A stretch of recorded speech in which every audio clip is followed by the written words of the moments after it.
There's no place like home. We're back. 2-5 Wes. Does it feel good to be back? And we're back in settings. We're back in settings. First of all, I want to say is fuck COVID, right? Tried to kill me, right? I had to weather the storm. I had Wes on the phone to me. What are we doing, man? What's happening, man? I'm like, you got no answers. You're like, gee, we're just going to figure this out. And I have to say, we actually, because this pod started in COVID, we were obviously doing a little better than most people. Yeah. So when we finally got hit with the second lockdown, it was like, nah, you can't do man like that. Like we can figure this out. Yeah. And I think our main problem was spacing. Yeah. So if you don't have your own studio, this is to anyone that has their own podcast. If you don't have a regular space, and something like COVID happens, it's gonna knock you for 6. 100%. So, but we weather the storm. We do what we meant to do. We adjust how music works. But we're here now. We did always have faith. We figured it out. But we figured it out from. Shout out to Shay in the room. We figured it out from that pod. You know what I mean? Yeah. We figured it out. Move around. Made a few phone calls. And it made sense. But is it Chosen or is it Chose? Chose. Bruv, C-H-O-Z-E. I was doing my research on Chose the other day, right? And I swear I saw you do one with Flavor TV. Yeah. Donatella's one. Yeah. And you did one with somebody else and they both got your name wrong. Yeah. No, actually, you know what? Early stages, I was called Chosen. And then later on, throughout my career, I just didn't like the name. I wanted to, and everyone was calling me Chose, so I just let me just run with Chose. It just happened, didn't it? Yeah, because everything actually worked. Everything was working in career-wise with the name Chosen, so I couldn't fully change it. So I was like, I just called it Chose because I just feel like that's more me, and I just. Honest to God, I just felt it was a bit arrogant. I'm not gonna lie to you. I can't lie. It's borderline like golden child shit. It is. I saw it and I was like, that's a lot of pressure. Rest his soul. My good friend passed away. He gave me the name, so I took it upon that. But later on in life, I thought, no, everyone calls me Chose. So I thought, all right, cool. Let me take Chose and then just run with it. That's how it works, though. Really, you have to go with even like different parts of your life. You evolve. Yeah. With where you're at. If anybody knows me from rapper days, like Kenzie was the name because it was your block name. But as you grow up, you kind of like you can keep it. But if your body's telling you to go somewhere, why fight it? Just go with it. Go on like Method Man ain't got like 10 billion names. Now I had a few names growing up. I had Richie Pups. What? DiCaprio. Why is it out here, bro? I had Pidlock. I don't know why my man does called Pidlock. Rapper name. Man are like those are like rapper names. Yeah, I know. Do you know what I mean? And then I don't know. Chosen just came back, but Chose is definitely the one for me, man. It's just more about choosing your destiny rather than being the golden child for me. So it's just one of them things there. And to be fair, it was just it tied into what I believed in terms of music, and where I was going with the direction of my music. So no, it makes sense. No, it makes sense, man. It's just pure evolving, innit? Take it like that. You think when you sometimes overthink something, it can almost have a hindrance. Yeah. Just do you need to get into it? No, it's cool. You gonna call him back? Yeah, All right, cool. I think people always, when you start, especially in music, when you start to overthink stuff, that is where you get stuck. 100%. Do you know what I mean? And I just feel like with music, always try to create your own stamp. Personally, maybe Chose might have not been the best of names, but I felt like I was gonna still do what I was destined to do because I had a lot of experience of watching other artists through the past and just being a student more than a musician than anything. The reason why I felt like I've gone so far in my journey as a musician. So but it shows that though, like I was going through a lot of your stuff day before yesterday, and going through it looks like you definitely have chose to walk a line, no pun intended, but but we walked a line that wasn't being set from the masses. And I think in the what was the thought behind that?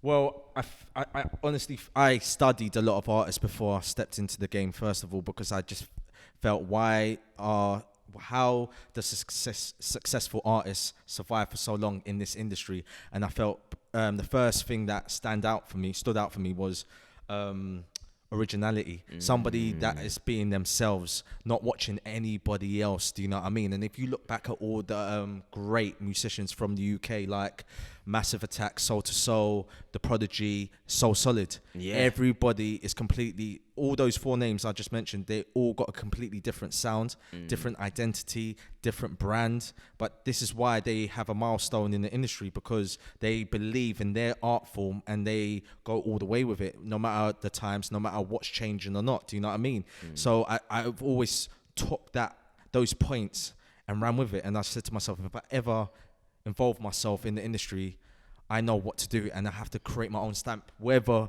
my peers or people around me do not like my music or what I'm doing at all, I have to keep on believing, because I know where I'm going with it. Do you know what I mean? So yeah, that's what made me decide to just go into it first of all. And then just seeing a lot of artists prosper, longevity careers, and even those artists today can still sell out a show because of their legacy and what they believe in. So, definitely. You know what I mean? Nail on the head with that, actually. I think it's safe to go with the flow of the water, isn't it? Yeah, exactly. Do you know? But it's only 15 minutes with the flow of the water, because it's everyone knows 2-3 years later music evolves and changes, and then what it's happened to garage, it happened to grime, well, not necessarily grime, it happened to garage, it happened to funky house, you know, where literally there was a moment everyone was getting signed left, right and center, and then within a year or two no one remembered those artists, because a new thing was evolved into the, you know, in the music fashion world. You know what I mean? And the ones that are remembered are the ones that pioneered it. Yes, exactly. So those first ones that come through the door, like with Funky House and like a Dineo. Exactly. That he's still prevalent now, because we know that he can remake sound, and he is that sound. 100%. If he were to do a show tomorrow of Funky House, it'll be packed, because he is the forefront. He's the one who was dishing out all the tunes to keep in the scene alive. Same thing with Soul Solid. I felt with the, you know, because it's up for debate, but I don't know whether Soul Solid was fully garage or I personally think they were crossing over between garage and grime, but they were the first for me. You know what I mean? That definitely set the bar with everything. So that's why I feel that there will always be icons. Yeah, for definitely. Me. Do you know what I mean? It's kind of nice talking about So Solid when you're in Battersea. You know what I mean? Battersea sides and all that. Shouts to Mega. But even that, you know, I think I'm having a conversation with C1 about it, and about the transition that they were going from garage to rap. Yeah. And people don't even realize it. Like, I was listening to UK rap way back when. You know, Skinny Man, Farmer G, all that man them there. Yeah. And man were like, Cancel State of Mind. I've got that album and all that. Man don't know about them tunes there. Like picking up an album back then from UK rap. Yeah, Kalashnikov and all that. You know what I mean? Can't forget Kalashnikov. Rodney P. You know, London Posse. You know what I mean? But seeing that evolution just shows you that being original is what gets you through the door. Yeah. And I think definitely looking at what you've done to date, which is a lot, you know. Thank you very much, my brother. I think the first thing that got me was, anyone knows, right? I'm a massive animation fan. And your video, what's the title to that? Nothing to Lose. That video, I think I called Shay. I was like, yo, what's this, bruv? This is I think for you to even step out to say that this can be done makes a lot of people suddenly wake up. Well, you know what? First of all, shout out to the director, Halo Jones. He's the one who came up with the idea in the first place, and it took him 6 months to make.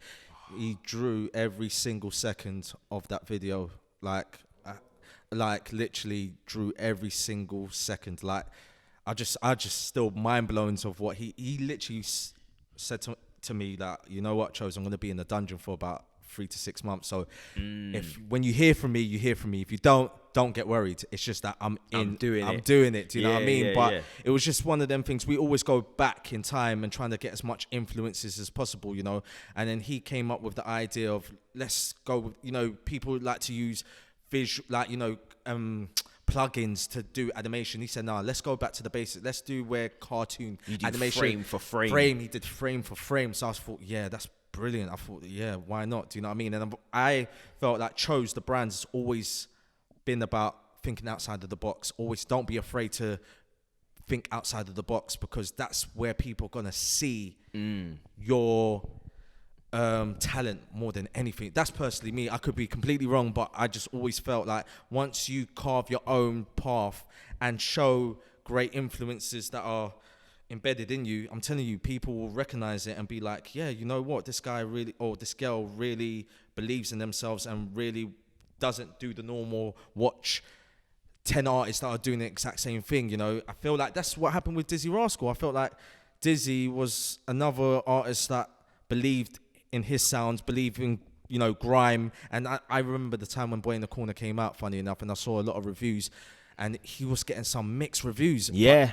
because it was so not but on the button. Do you know what I mean? Like, this is grime. It was different to They Don't Know. Do you know what I mean? Like type of album, but it is the most. Let's be real. It is the most iconic album in the last 20 years.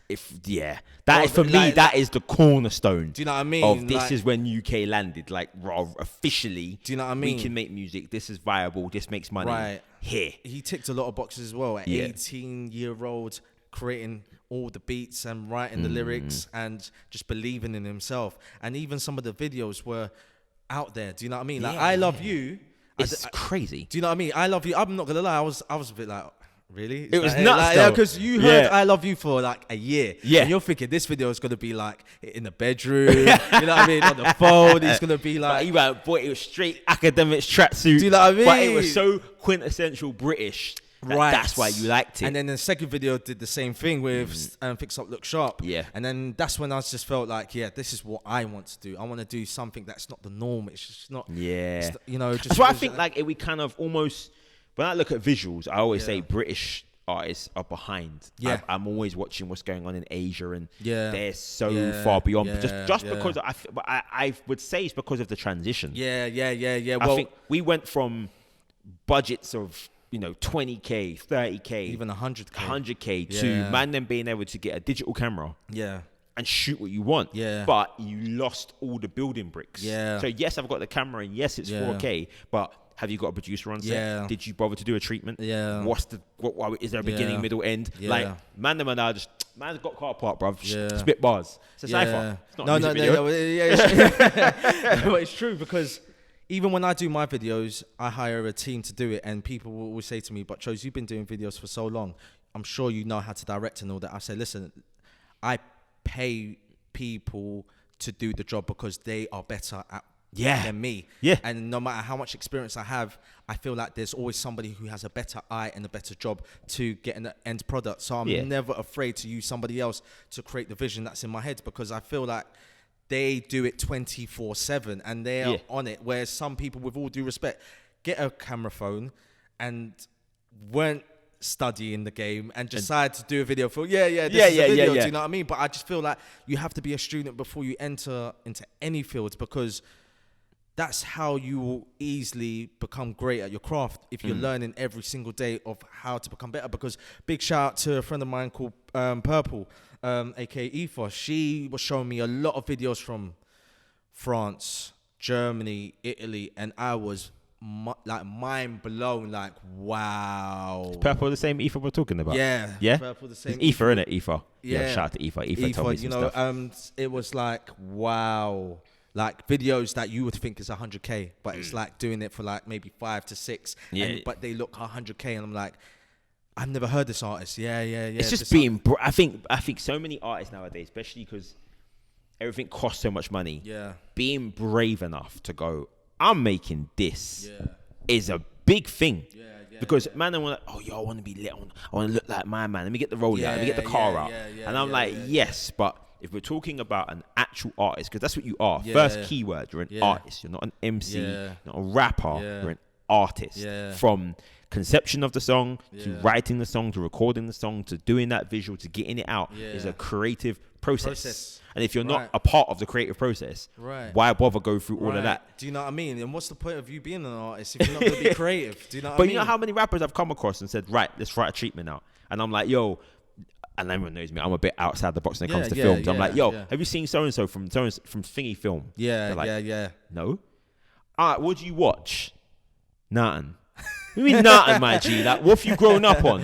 They're like, what do you, if I put a film right now, you must have, let's go blockbusters, Terminator, my G. They'll go, no, like, Mob, I want to look like. I'm like, no, because you don't even know what they can look like. So if you're not exposed to something, then how can you know? Yeah, it's true. And it's like with So Solid They Don't Know video. Look, they've got rollies, they've got TTs in it, but the difference is you're seeing the first scene is then they're running away from the police. Do you know what I mean? They're like on ropes going all the way down the building. They're jumping on vans. You know what I mean? And makes sense, innit? It's just like back of the truck. Do you know what I mean? But it's all like a storyline to it. Do you know what I mean? It's entertaining and it's out there. Do you know what I mean? And I personally, I just feel like if you're gonna really be remembered, do something that people can remember you for, rather than it just being the norm. I'd say my favorite mega video, So Solid video is Mega's one. It Ride With Us. Oh yeah, that was actually a big video, bruv. Yeah, that was actually a big video. I think the video, personally, I don't want to offend anyone, but I personally believe the video sold the single more than anything. Do you know what I mean? I remember hearing the single and thinking, it's a cool single. Cool yeah, but when I saw the video, I was like, nah, he took it to the next level. It. Right, and I personally believe that's what videos should do. It should sell the song even more. Yeah. Do you know what I mean? Like, watch Eminem Stan. I believe that song wouldn't have even gone number one if you didn't watch the video. Yeah, it's the story that kind of pulls you into it. But that's what I always say what the artists are behind, because the science behind music videos is you want to watch the full 3 minutes. Yeah. If you can't watch 3 minutes of a music video, you did a bad job. Yeah. Like, I have to watch it. And if you actually go and look at this, the biggest, I think the most viewed video out there is Gangnam Style. Yeah. And people are like, why? Because it's a viral song. And I'm like, yes, but have you ever watched the video? You know, they don't repeat a frame more than twice. They continuously move throughout the video. So it goes from... It's like a one take. It's one take, and they run through it, and it goes from in the restaurant to him throwing a pasta bowl at a girl's face, to walking outside, to being in a warehouse, to going to an airport. So you want to know where he ends up. That's why you watch the whole thing. So the run time on it is people watching the whole 5 minutes. Yeah. You're not watching the first 2 minutes. Because most videos you can see nowadays, from the first minute, you've seen the whole video. Yeah. He went from here and he went from here. Yeah. And all we're going to do now is repeat these two scenes. I swear, I think another artist did that. Who else? Because I've seen a similar concept where you're doing one takes, but I think those kind of videos are amazing, because you know how hard it is to do one take videos. Crazy where hard. You're making sure that everything's in quality, on quality, like everything's on point, and getting that one take. So applaud to him. Definitely. You've got to do it, man. And that comes from what I say to most guys is vital part of information, and I can see it with yourself, is your team work in harmony. It's for the goal is the art. There's no way you can pull off the shows that you guys have been pulling off without harmony within the team. That's not a one person. Yo, grab a camera, I'm gonna spit this. It comes from that element of, this is the art. This is what we're gonna do. I know what I do well at. And you know what you do well at. You know, and I can always tell that when you see it behind the camera, and you can see a video happening. It might be a small scene like this, and behind the camera, it's 4 or 5 man. Someone's dragging someone. Someone's holding the light with the thing that they made. Like that for me is what art is. And going on to your shows, actually, how you gotta tell me, how the hell did you convince white people to let you to do rap shows in them places? Because I'm like, yo, I've made them phone calls, it don't go well. They're like, rap? Yes, all right. So, elaborate. How did the idea even start? Well, you know what? Big shout out to my manager, Frank McMillan.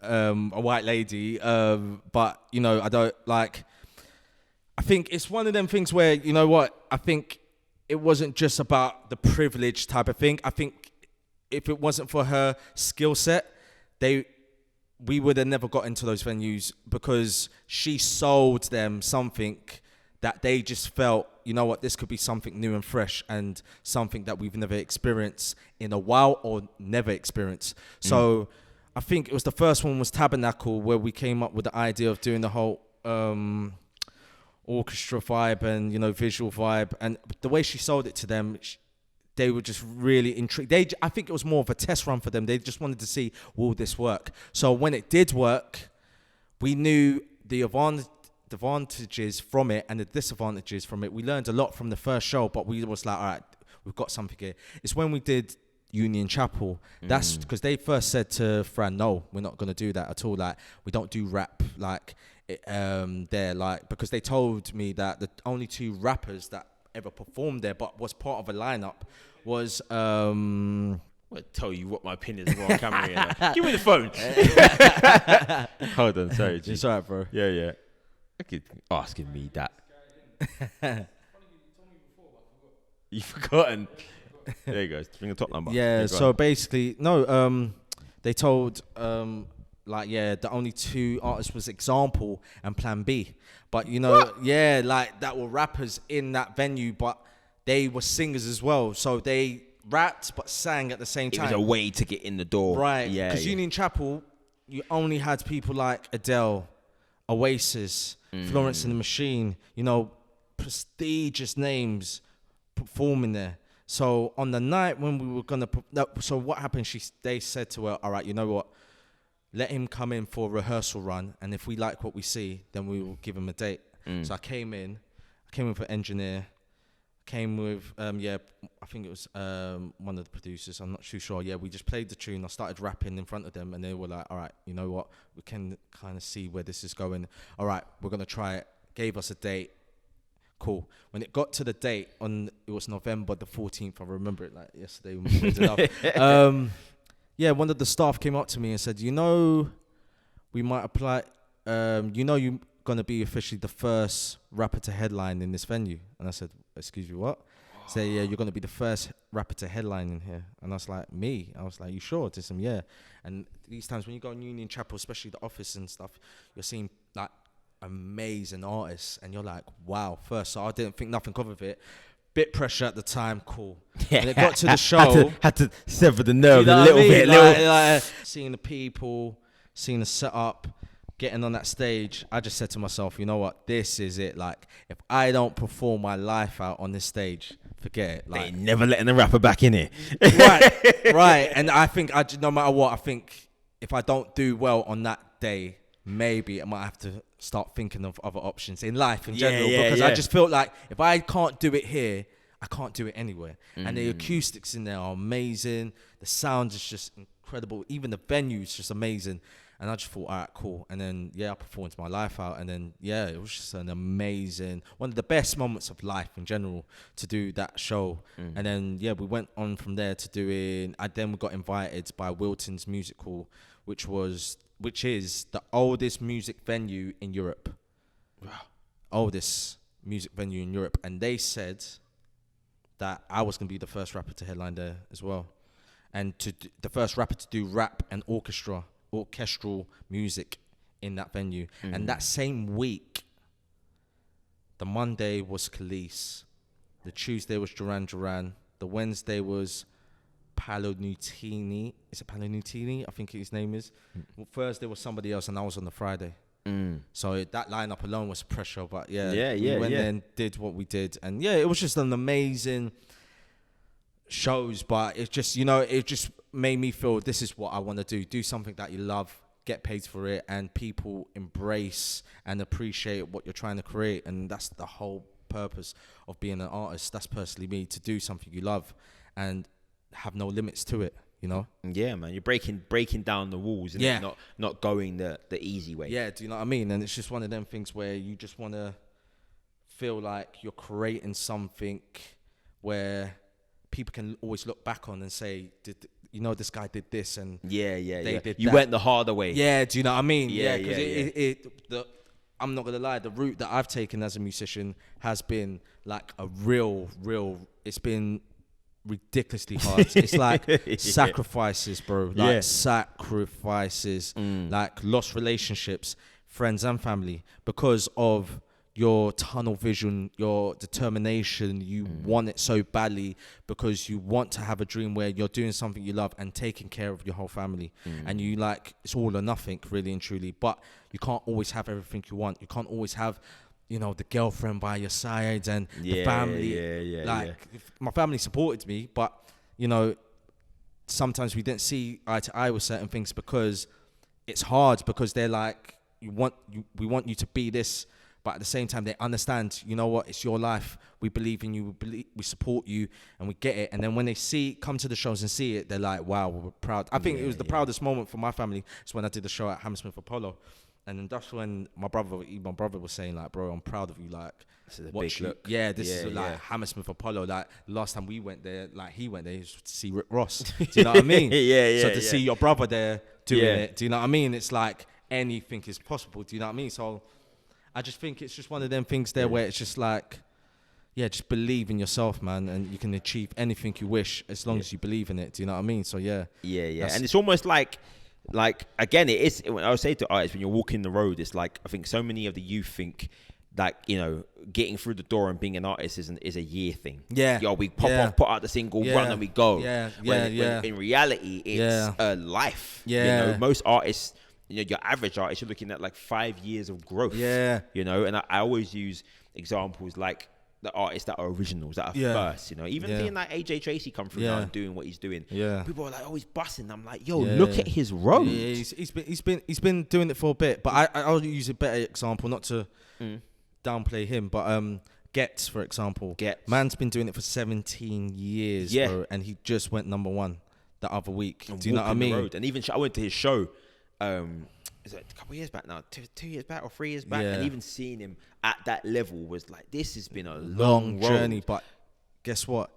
That shows he's going to be here for the rest of his life doing this, because I believe if you become viral within 15 minutes, you're gone in 15 minutes. Right. Yeah. But if you've been doing it for 15 years, no matter if you're number 1 or number 25 in the charts, you're still going to be here for the rest of your life, because you're going to have a core fan base, and your fan base is always going to ride with you no matter what. And for real, that one. Your core fan base. I think me and Shay have said this so many times. I said I would rather an artist have 1,000 core fan base that come to the shows, buy stuff, instead of you going on YouTube and seeing 20 million views. And they're not for one single, but you can't come back. You can't repeat it. This is not monetizable. You know, I want you to be, if you're going to be around for 15 years and you build and you build and you build, I don't care if every year you get 10 new fans, 20 new fans. They believe in you and like you that much that when you eventually do that stage show, they're here for you. They know your catalog. They know your road. They almost, to some point, even with platforms like this, you know what they're going through.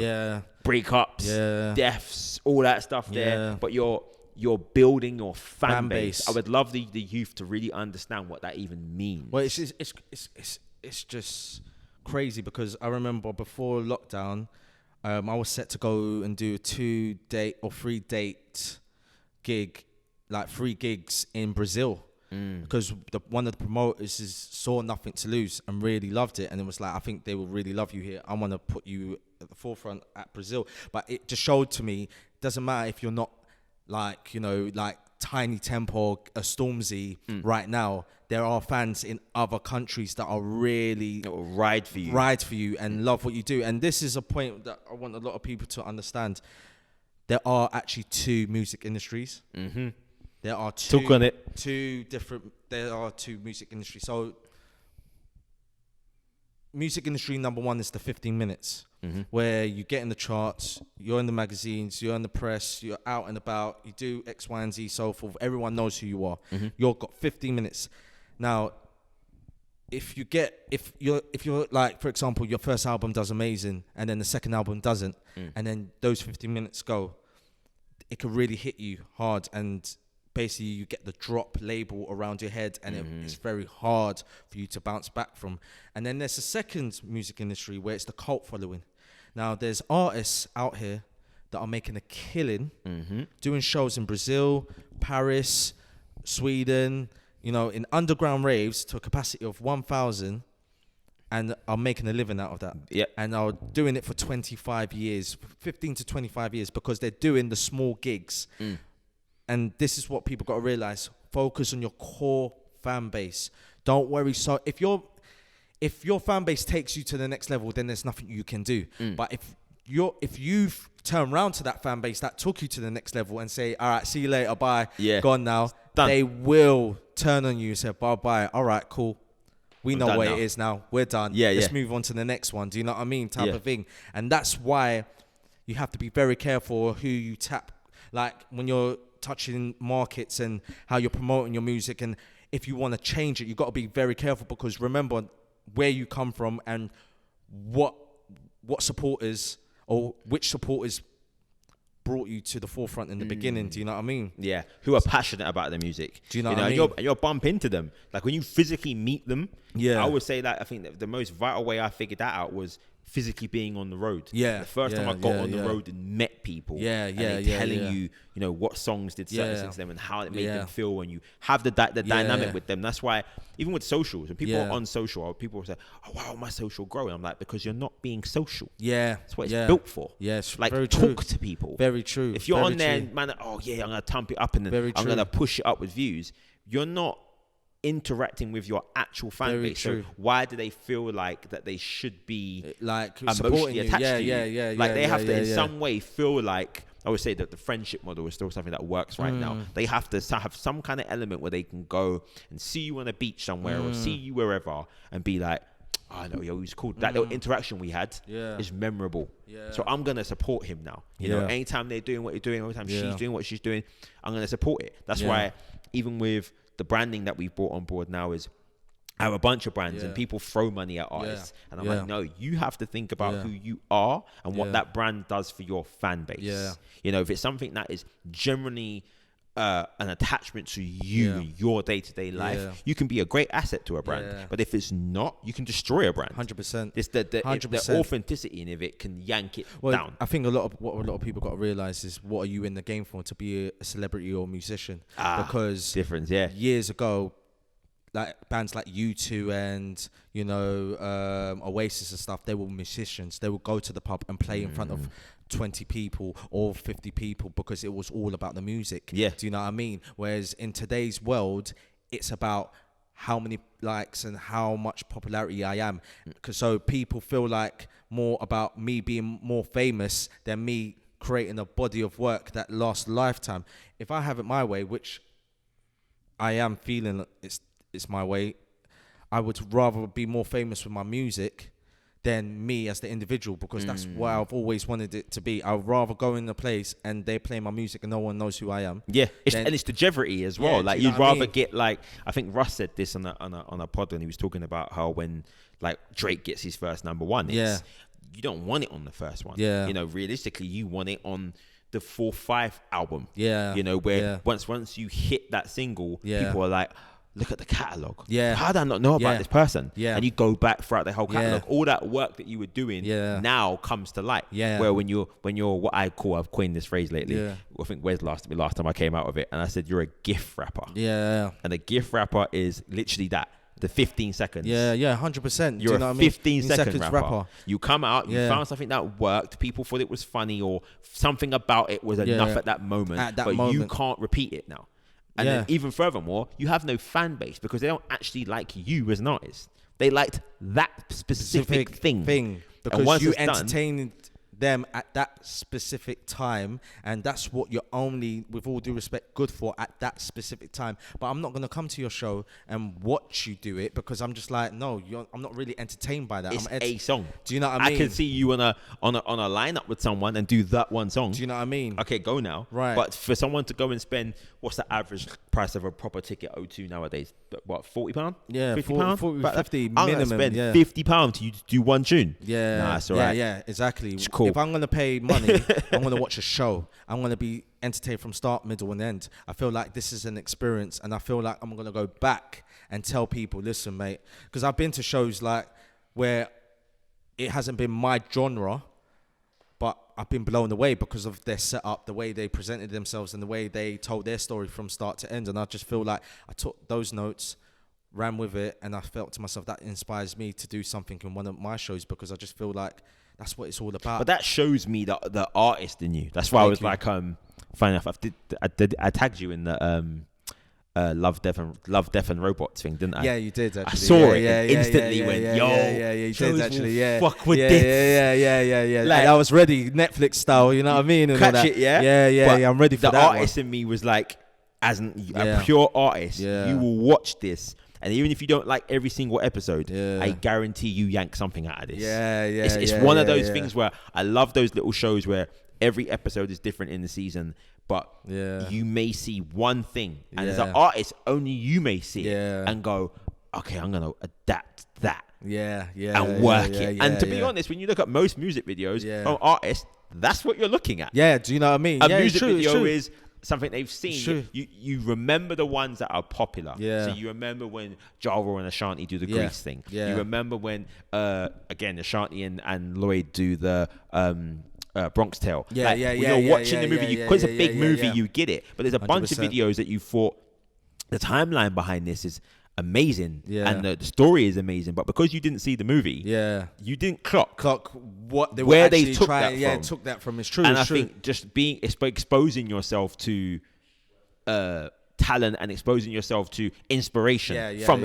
anywhere, being able to go to, like you said, going to shows that you wouldn't necessarily listen to, but exposing yourself to it, you know what valid information that does for you. How many times have man gone in the crates to pull out records and it's a old funk record, or it's a country tune, mate, and they've gone, yo, take that 4-bar and put it in a then mad beat and a scratch bass, and hit. And then it's one of the biggest hip hop songs ever. Clear. And then you didn't realize, like what I heard the other day, rest in peace to DMX, but you know, Rough Riders Anthem. It's originally a rock. He thought he didn't want to do it because it was a rock song. Because if you think about but do you know what I mean? It worked. Do you know what I mean? So I've always felt like music's an art. It's an art in all forms. It's just how you channel and how you basically research and evolve yourself into it, and what you expose yourself to. I touched on another thing. I think I've touched on the pod already. Actually, me and Jordan were talking about it. Shouts to Jordan. We were talking about that. I can't remember who said it, but it was I think it was on the Breakfast Show, and it was like your mind, your diet. And the concept of it is if you only listen to rappers that talk about lean and pom pom and that's what you gotta make. do, and that's what you're gonna do. You know what I mean? Expose yourself to the wider world. Your music then becomes universal. It's big. I think the biggest thing I've heard a US rapper say is when he came over here, is when he saw Kreps and Conan do Freak of the Week. And it was so big and so glossy. The first thing he was like, what do you listen to? Where have you been? Where do you travel? Because looking at this shows me you've been places. And that, for me as an artist, just shows your levels. It looked like a Professor X kind of video. Do you know what I mean? The gloss and everything like that. So, but guys could have done that. There's a bunch of artists that could have done it. But the concept of them 100%. Going, you can tell, like, because like Conan went to my area and went to my primary school. And I know the kind of dude he is, of what he would find interesting, and almost what we were exposed to in the hood. And because of our parents, the music was always there. Yard music was always coming out of someone's house. That was it. Vibe music. So when he did that, and I know his pops is a big yard singer, so you knew the influence of vibe was going to come through. And I think youngsters nowadays are so kind of like shut off to their elders that they're just making what their brethren make. And I'm I'm telling you, G's, as soon as you make something that is outside of this, you then open up yourself to the rest of the world. And I know they're used to it, and I know we're used to having like social media and stuff like that and being able to use it. But when you take yourself away from it and just go outside, like just go outside for 10 seconds, I guarantee when it comes back, when you bring it back to your art, it now expands you, man. And I said, definitely looking at what your career has done so far and looking at what you've done and how you've done it, you've walked the harder way. I did. And it's easy to walk the quick way. It's easy to grab the bag and go, let me just get it.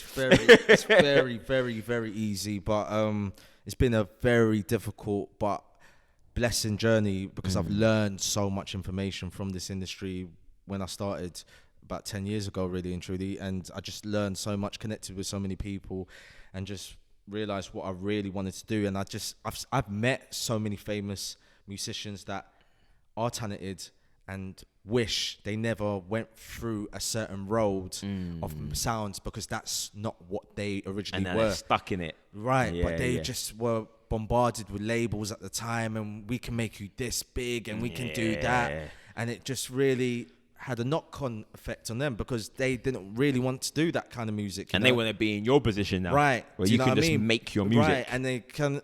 and I think it's never too late, because I always feel like people, I always believed, like, from 2010 beyond, so I say 1960 to 2010, that was the biggest era for music, creative, the soul, the love, you know, the hard blood, sweat and tears, you know, no social media at that time. It was word of mouth, it was posters, it was like radio. You have to wait outside for the radio DJ to come out to give him the vinyl or the CD and hope and pray that person calls you and say, who are you with? You know what I mean? You have to do all of that, like wake up at night, go outside of the gigs to give out flyers for the shows that you're doing, like the 100 capacity show, hoping a few people will come down, because, you know, this is the blood, sweat and tears of it. I'm not saying it's not happening now, but it ain't happening now, because it takes too long. It's like the youngster doesn't want to walk that road. It doesn't want to go, okay, it's going to take me 4 or 5 years.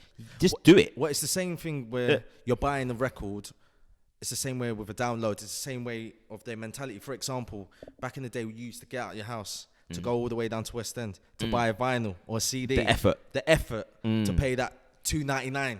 You know what I mean? And you did it happily. Right. You couldn't wait to get home. Man run home with the CD in my hand, like with the little sleeve ready to bang this on my stage. Yo, when I get home, all the way up. Do you know what I mean?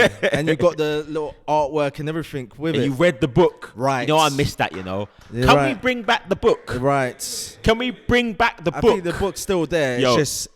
do me a favor. Just sit with this lot for the next couple minutes quickly. Literally, like I remember sitting there. I can't remember what album it was. I think it was Nas's album, I Am. Yeah. And I remember just reading the book, right? And I remember back in the day, you used to get the thank yous at the back. And my boy's name was in the thank you. And I was like, yo, you know how much of a big look that is? Yeah. Doing Nas's iconic album, and it says, thank you, your name, label, my man. And they put a little extra note for him as well. You saw the personal touch, you know what I mean? Little touches like that. Man, I'm not looking for a credit That's like what that I'm saying. no more. So the same way where you just download it on your phone straight away is the same way you just don't feel like to research on things or do whatever, because and now you don't even realize where you can. I think when people come to the industry, they think, if I'm not a rapper or a DJ or a singer or a producer, there's no other way for me to come in. But I knew from reading those things that, yo, this girl did this and this guy did this, and that's how you can get in the scene. Like, I'm good at that. Let me do that. And then work from there. But I think, like you said, if you just download something as the kid looking at it, you just think, well, I have to be the rapper. And it's not even their fault as well, because they've been born in this era where download is the only thing that they know. If you give a kid a CD today, they're just going to look at you weird. They're like, what am I going to do with this? What does this do? Should I put my cup on top of it? Like, I don't know what to do. Do you know what I mean? Do you know what I mean? That's why I always say that the progression now, and artists like yourself are so vital, because once you're the ones that are out on the road, and they're the ones that, you know, because you're in front of kids and in front of new people that are in the music industry, you have the opportunity to do things different. And when you do it different, it can almost spark something in someone to go, let's make that the norm. Let's bring that in now. And there is opportunity to do it with socials. There are creative ways to do it now. You can billboard it. You can have your landing page. Do a little bit more detailing. Think about your exposure to people. I think now, because everything can be done as an in-house team, there's loads of opportunities. But it doesn't happen unless you keep doing what you're doing, and artists like that keep doing it, because then it shows kids that, yo, we can just do it how them man did it. They did this week. You know, it empowers them. Where if he just repeats out the same music, like I'm not trying to knock any scenes, because I do believe that everyone has an art form, and when you're in it, you can't see it from the outside. But I do believe certain genres today are doing repetitive music where you don't have any originality or identity. You don't know who's what, because it all sounds the same. And I feel that that's what's killing the artistry as well, and the game. Correct me if I'm wrong, but I just feel like back in the day, you know, everyone had their sound, whether it was in the same genre as well. If you had a drum and bass scene, for example, or jungle scene, you know that there was like Shy Effects and this producer and that producer, but they all had a little different element to it, like Goldie or whatever. They had their own touch to it, where that's a Goldie record or that's a Shy Effects. And you almost had to earn your spot, right? Like you couldn't just come on and rap. It's earn your space. It's the same thing with rap. You couldn't just say Grab A, the B, mic. and C. Like Grab you the had mic. to rap. Man, don't take that mic from you. Like, you can't get a what I mean? wheel up. Take the mic from him right Do you know now. what I mean? Like, give me that idiot you know word. what I'm saying? Like, but yeah, you had to earn your spot. You had to earn your respect in order to gain that respect. You know what I mean? Like, and I just feel like this is where it comes to what I've been working on, which I got. I was gonna say that. What's the projects coming up now? All right, so I got a new. Well, I had a single out from November. During the COVID, which has been doing really good organically. It's just been amazing. It's called Badders.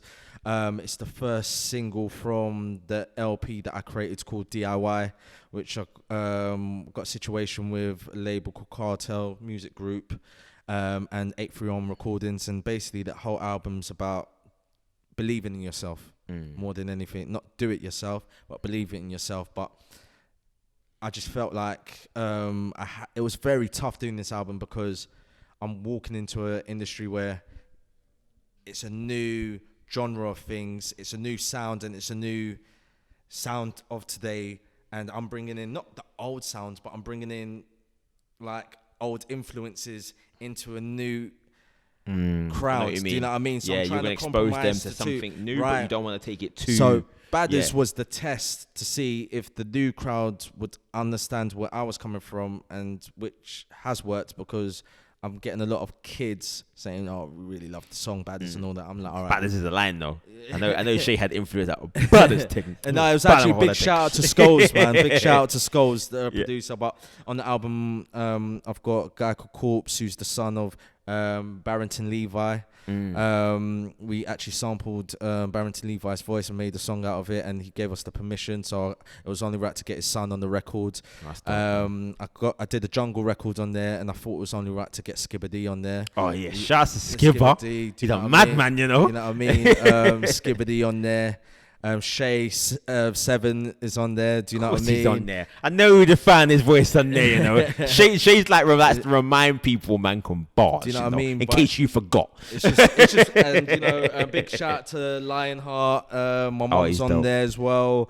Got a few, but it's mainly about basically testing myself and trying to understand. Trying to teach people that believe in yourself and believe in your art form and believe in what you're doing, no matter what anybody says, you know. And I just felt that at the time when I was doing the process of making the album, everyone was telling me, "Nah, you're not ready to do an album yet. You're not ready to do an LP." But you know when you're ready. Yeah, I put out a lot of singles and stuff like that, and it got very good and mixed reviews from radio and press and stuff like that. But I just felt, I don't know, someone was telling me, just do an LP, just do an LP. I don't know what it was. And then I just did the LP, and I took it to my management. And then, big shout out to Alan Seymour. He just said that it was one of the best things he's heard in 20 years. And then he just went to label straight away with it. Started shopping. And then that's when we got the deal from it. And then I was like, they were like, wow, this is one of the best things they've heard. So they were like, wow, okay. Let's give him Have you got a release date for that yet? Yeah, I think it's going to be July the 10th. Nice. On that. So the first single, which I think you're going to be surprised of, the new video of Badders coming out. You know, me with my tricks of video and visuals. I think you're going to be enjoy this new video. I'm here, man. And get some, you know what I mean? Get some involvement, mate. Get some involvement. Yeah, do you know what I mean? But it's just one of them ones there where it's, it's going to be very new, very exciting, coming up to the album with this new video. But I just feel like, I feel people, especially the grimy heads, the grimy underground heads, are going to really enjoy it. They're going to the response that I've got playing it to a few people, I'm like, wow, I didn't expect that response. So I'm like, okay, cool, you know what I mean? So let's go with it. But yeah, I think the first video is going to be Badders from the LP, which I think everyone's going to really like. And then we're just going to take it from there. Really. Are you dropping Badders before the LP drops? Yeah. So Badders is going to come out first. The video, well, it's already out. It's on all platforms streaming wise, but the video is going to come out in a month or so. And then, we'll just drop the album and then we'll start plugging other singles from there and just take it from there. So, I just want to focus on getting this material out. Good to hear, man. Yeah, Good to hear. I was going to say, first thing I was going to say is like, right, I need to, let's hear some new music. Yeah, New year, summer's and like I've got a few out. shows with a few colleges and universities coming up as well, because I'm a very artificial artist as well, and I like to get involved with art and design and media students, and I like to engage with them, because I do believe that the youth are the generation, the future. Do you know what I mean? So I would like to get their ideas as well as my own. Do you know what I mean? So I've got a few shows across London, showcasing DIY the album and just showing the visual aspect from it and just taking it from there. Really, I definitely got a couple of links in that just in my mind that will work well with that. So definitely, if you got dates in that, let me know. Yeah, definitely for sure. Put them in the bio, but down below, and anyone that wants to find them, they can jump in there. Yeah, and do definitely that. for sure, my brother. What's your socials? So to everyone, it's Chose, CHOZE in capitals, but it's Chose Official on everything. So go online, Chose Official on everything, and then take it from there. So yeah. Peace out and love. Well, blessed for having you on, my G. Respect for that, Remember, man. I really appreciate that, all bro. those dates, we're going to put them in the description below. I'll put your Insta and all that down there. I'll put the link to Badders as well. I'm going to check that out myself. If you need, we're going to be moving around. But, bruv, this has been dope to come back, and especially it's been even sick to get you in this venue. Thank you very much. We've moved around a lot, and it feels beautiful, bright man. in Beautiful, here. man. It feels bright about what's going on. But I'm definitely going to want to see the shows, man. Yeah. If you haven't checked out his stage shows already, go and check them. Thank you, they will make you reevaluate what you're doing right now. Right? So, man. It's what you did for those shows is. It's groundbreaking, and it's something that needs to be celebrated. Thank you very much, man. Again, man, bless for coming through. Really appreciate that, man. I know we're filming a lot next couple months, so let us know. Yeah, definitely for sure. 2-5, myself will make sure we're available. 100%. Yeah? Respect, my king. All right, brother. There's no place like home. Bless up.